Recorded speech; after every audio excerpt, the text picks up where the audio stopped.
Hi, I'm Dr. Boyce Watkins from yourblackworld.com, and one of the things that I wanted to talk about today is what we define to be normal.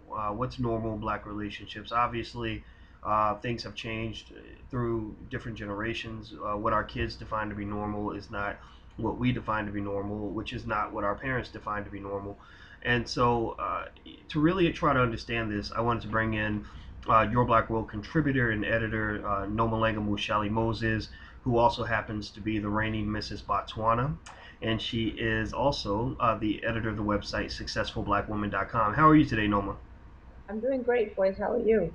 I'm doing very well, very well. Now, you came to me today because you were telling me about a piece that you just wrote in which you were telling a story about some young women that you were counseling, and you, because you teach a class for young women, it's sort of helping them to make good life choices, whether it's family planning or career planning, etc.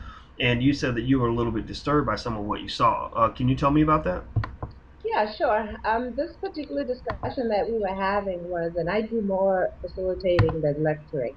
I was facilitating a discussion about relationships, and what we did was we discussed two different articles. The first article was talking about bad relationships or abusive relationships, and then the second article that we were supposed to discuss was good relationships. We started with the one with bad relationships and really had a hard time moving away from it because the young women started to argue with me that what I was describing as bad or abusive relationships were just normal relationships, Hmm. and that people get into fist fights, and that's normal.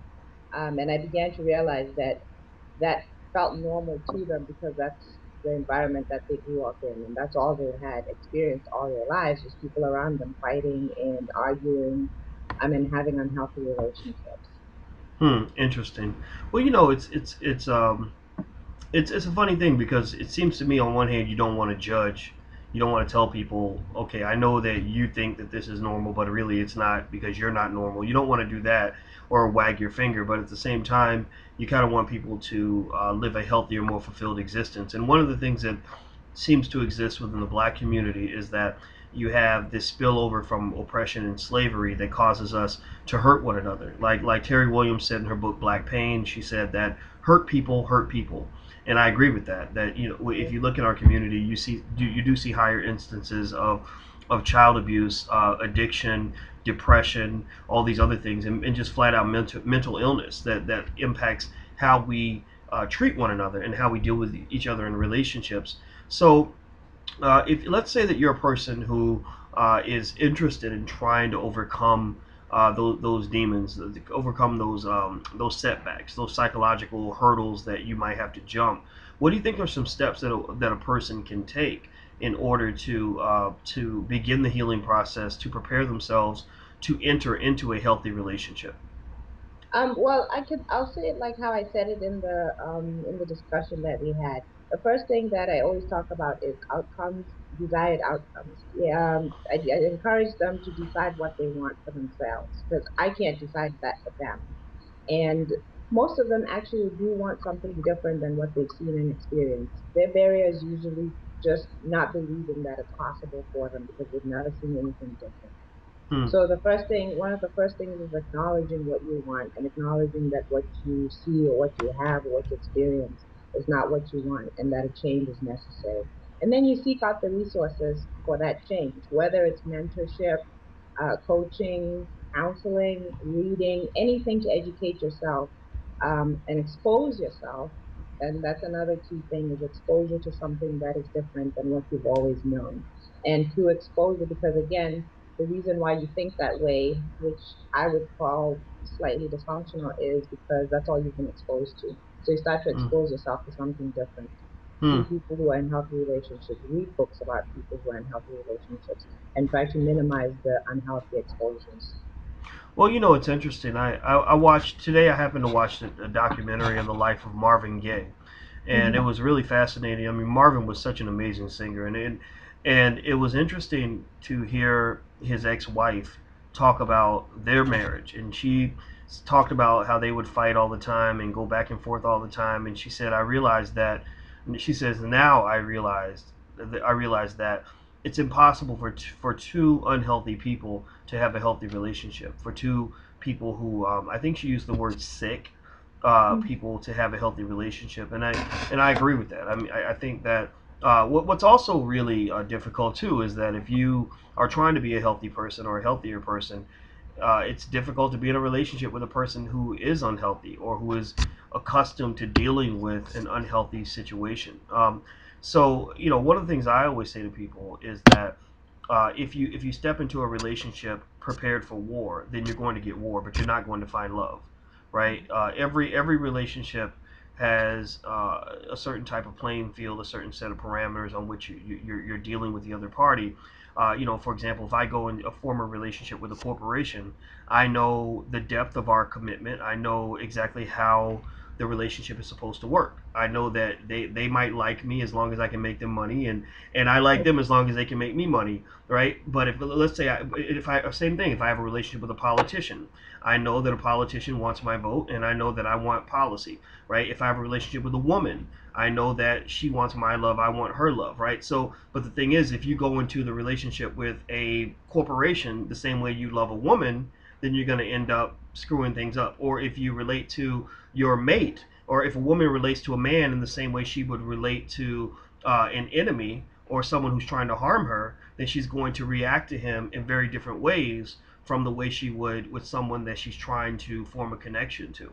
And so, one of the things that becomes that's really sad is that it seems that there are so many people who are just jaded, who are just mad and frustrated, and unfortunately for so many of our kids, that first jading experience, that first jaded experience starts when you're a child.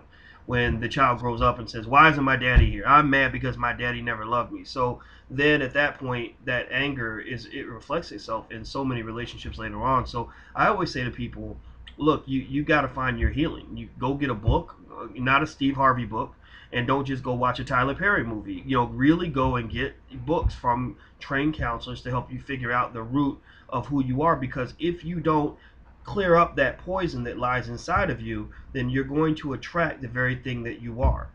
If you are a toxic, poisoned person because of your experiences, and you interact with a healthy person, well, that healthy person is going to run away from you, or Right. perhaps they may just simply match your degree of toxicity. They may become more toxic because of what they're dealing with. And so the last example I'll give to help understand that, and I don't mean to ramble on this, but this is something I've seen and something I've thought Mm-hmm. about. Is that you have to remember that think about this example. If I open my door and I expect the person at the front door to give me ice cream and to come in and have a party with me, then I'm going to have a very inviting demeanor. I'm going to say, "Hey, how you doing? Good to see you. Come on in." Give them a hug, right? But imagine if I open the door and that person has a gun. Then what am I going to do? I'm going to completely change how I interact with that person. I'm going to be ready to fight in a situation where I was ready to love and embrace just a few moments earlier. Well, love is the same way. If you come into relationships sort of with a mindset that says I'm going to get them before they get me, or you can't trust these fools out here, or you got to get yours while you can, that type of thing, then a person picks up on that and they say, okay, so that's the game we're playing. Well, I'm going to treat you the same way you're treating me. And guess what? You're going to end up like those poor ladies on Waiting to Exhale who feel that every relationship is just like the last one, because to some extent you attract the very same thing that you give off. So I'm going to Absolutely. stop talking. I'm going to let you get the last word on this, Noma. So what do you say in terms of your experiences? You're married, you have kids, you've kind of done a lot of this. What advice would you give to young women, or what are your final thoughts on the topic? Well, one of the things that many people don't believe, going on 8 years into marriage, is that at some point in my life I was one of those jaded women. And I had to go through a process of healing myself and changing my mindset. So I'm in a position where I do understand when somebody feels a certain way, that there's no hope or there's no good men out there and all those kind of things. It is something that you can believe, and when you believe it, you see it more than when you don't believe it. And I think I said it before that one of the things that's very important is exposure. I don't mind sharing my own experiences. I was exposed not just in my home, just in the communities that I sometimes ended up being in. I saw a lot of women being beaten and mistreated, and that started to plant seeds in my mind about what to expect when I grew up.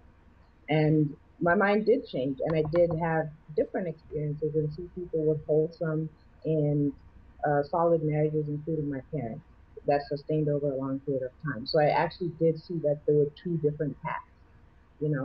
Some people don't have the benefit of seeing that there's two different paths. They only see one and they accept that as the whole. But again, it comes down to what you're exposed to. You have to make a deliberate effort to expose yourself to good things.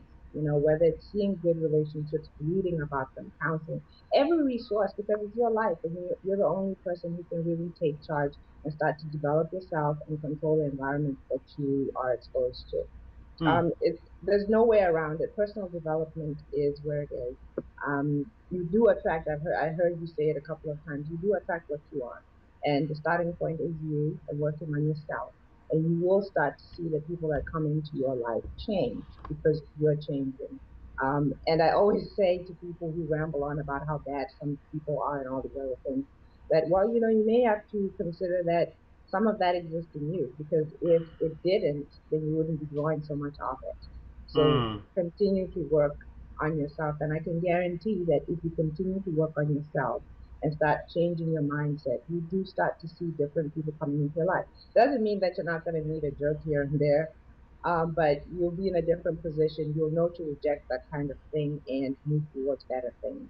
So I totally agree with you. It does start with each of us as an individual, your personal development and doing what you can to grow yourself so that when you like you said. Mm. Well, I agree with everything you're saying. I know that, in my own journey, I learned that I can't control what other people do, but I can certainly work on making myself into a better man. And also, how other people treat me doesn't always have to correspond with how I treat other people. That there is some dignity in learning to be decent to people who are indecent to you. And when I learned to just take accountability for my actions, that made me a better person. I know that because the thing is, everybody, every person who does something mean to other people or horrible to other people, usually they have a reason. They've been hurt themselves, and that's why they feel that it's okay for them to hurt other people. Even child molesters were usually molested when they were little. But I think at some point you have to kind of say, the buck is going to really stop with me. I'm not going to continue to deteriorate my soul by engaging in that which has been thrust upon me. And when I learned that, just the value of sharing decency, the importance of giving love in order to receive it, the importance of knowing how to receive and appreciate good love and how to reciprocate that, I think that made me a better person. And I think Absolutely. for a lot of other people, it's the same thing.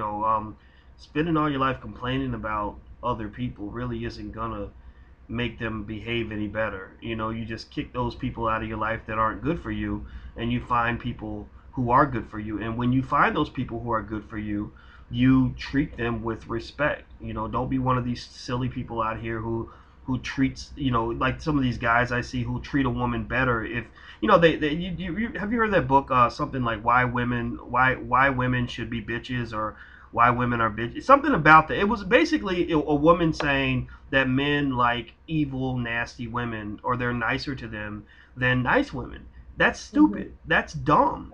Right. And it's true. It happens on the other side with women as well. You have women that will say, "Oh, he was too nice to me." Well, what do you want? Do you want him to punch you in the face? Like, is that going to make you love him? What's wrong with you? That's not Right. love. That's Right. war. So, long story short, all of us have our baggage, and those are your bags, and you can feel sorry for yourself for the rest of your life, or you can fix it. And so that's the last thing I'll say about that. Well, thank you for your advice, Noma. I appreciate it. See, you got me rambling, and this was supposed to be all about your article. Did we miss anything? Was there anything else that I didn't let you say?